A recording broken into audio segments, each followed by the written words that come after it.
ಸರಿ ನಿಂತರ ಸಾಕು.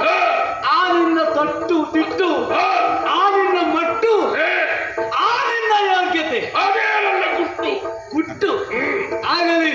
ಏನು ಗಂಗಾಸುರ ನೀನೇ. ನೋಡ ನೋಡ ನೋಡ, ಹೇಳ ಹೇಳ ಹೇಳ. ಕೋಡಿಯನ್ನೊಮ್ಮೆ ನೋಡ. ಇನ್ನೊಮ್ಮೆ ಹೇಳೋದು ಬೇಡ, ನೀನ್ ನನಗೆ ಹೇಳುವುದೆಲ್ಲ ಕೋಡಿ ನೋಡಂತ. ಎಲ್ಲ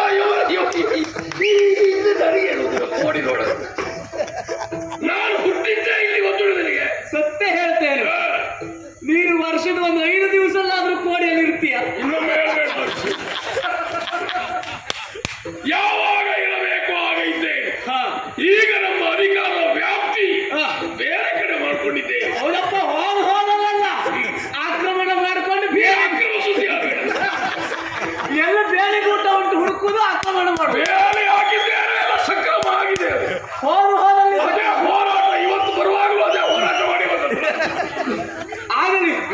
ನೀನೆಲ್ಲ ಬೇರೆ ಹಾಕ್ಲಿಕ್ಕೆ ಕಾರಣ ಉಂಟು. ಕೋಡಿಯಲ್ಲಿ ಏನುಂಟು ನಿನಗೆ? ಹಿನ್ನೆಲೆ ಉಂಟು. ಹಿನ್ನೆಲೆ ಅಷ್ಟೇ, ಭದ್ರವಾದಂತಹ ಪುರಾಣಿ ಉಂಟು. ಸಾಕ, ಹೆಸರೇ ಸಾಕು, ಪರಂಪರೆ ಉಂಟು. ಸಾಕು. ಆದರೆ ಏನು ನೀನು ಕೋಡಿಗಾಗಿ ಏನು ಕೊಟ್ಟಿದ್ದಿ ಎನ್ನುವುದು ಮುಖ್ಯ. ಹೌದು, ಇದು ಏನು ವಿಶ್ವ ಮಾನ್ಯ ಆಗಿದೆ. ಆದರೆ ಕೋಡಿಯಲ್ಲಿ ನಾವು ಬಂದು ನನ್ನ ಹೆಸರಿನ ಮೊದಲು ಬರುವುದು ಅದೇ ಹೆಸರು. ಹೌದು, ಅದಕ್ಕಿಂತಲೂ ಹೆಚ್ಚು ಕೊಡುಗೆ ಏರ್ಬೇಕು. ಸರಿ, ಏರ್ಬೇಕಾ? ವಿಶ್ವಕ್ಕೆ ಮುಟ್ಟಿಸಿದ್ದಿ, ಆದರೆ ಅದೊಂದು ಹೆಗ್ಗಳಿಕೆಯ ಸರಿ. ಆದರೆ ಕೋಡಿಯಲ್ಲಿ ಬಂದು ನಾವು ಈಗ ಪುಣ್ಯದ ಕಾರ್ಯ ಮಾಡ್ತಾ ಇದ್ದೇವೆ.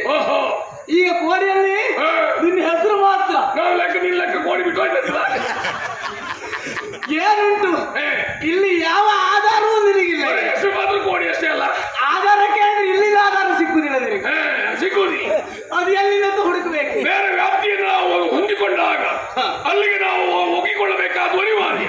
ಆದ್ದರಿಂದ ಇದು ಹಾಗಂತ ಇಲ್ಲಿಂದ ಹೋಗಿದ್ದೇವೆ. ಯಾವಾಗಲೂ ಹೇಳಿದಾಗ ವರ್ಷದಲ್ಲಿ 5 ಬಾರಿ ಬರ್ತೇವೆ ಎಂದಾಗ ಹಾಗಂತ ಪೂರ್ಣ ಬಿಡ್ಲಿಕ್ಕೆ ಆಗ್ಲಿಲ್ಲ. ಅಲ್ಲ, ನಿನ್ನ ಪೂರ್ವಜರ ಮನೆ ಇದ್ರೆ, ಅಲ್ಲ ನಿಮ್ಮ ಸಂತಾನದವ್ರ ಮನೆ ಇದ್ರೆ, ಕಾರ್ಯಕ್ರಮ ಮುಗಿದಾದ ಮೇಲೆ ಹೋಗ್ತೀಯ, ನಮ್ಮನೆ ಅಂತ ಮೊದಲಾದ್ರೂ ಹೋಗಿ ಬರ್ತೀಯ. ಮೊದಲೇ ಹೋಗ್ತೇವೆ, ಮೊದಲೇ ಹೋಗ್ತೇವೆ. ಗೊತ್ತಾಗಿದ್ದೆ.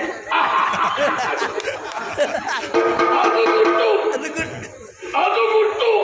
ಆಗಲಿ, ನಾನು ಹೋಗಬೇಕಂತಿಲ್ಲ. ಸರಿ, ಆ ವಿಶ್ವಾಸವನ್ನು ಉಳಿಸಿಕೊಂಡಿದ್ದೇವೆ. ಆಗಲಿ. ನೋಡು, ಈ ಕೋಡಿಯಲ್ಲಿ ಪುಣ್ಯತಮವಾದಂತಹ ದೇವಸ್ಥಾನದ ನಿರ್ಮಾಣ ಕುಂದನಗರಿಯರಾದಂತ ನಾವು ಮಾಡ್ತಾ ಇದ್ದೇವೆ. ನೋಡು, ಅದಕ್ಕಾಗಿಯೇ ಸೇರಿದ್ದಾರೆ. ಕೋಡಿಯ ನಾಗರಿಕರು ಮಾತ್ರ ಅಲ್ಲ, ಕುಂದನಗರಿಯವರು ಬಂದಿದ್ದಾರೆ, ಬಾರಕೂರಿಯವರು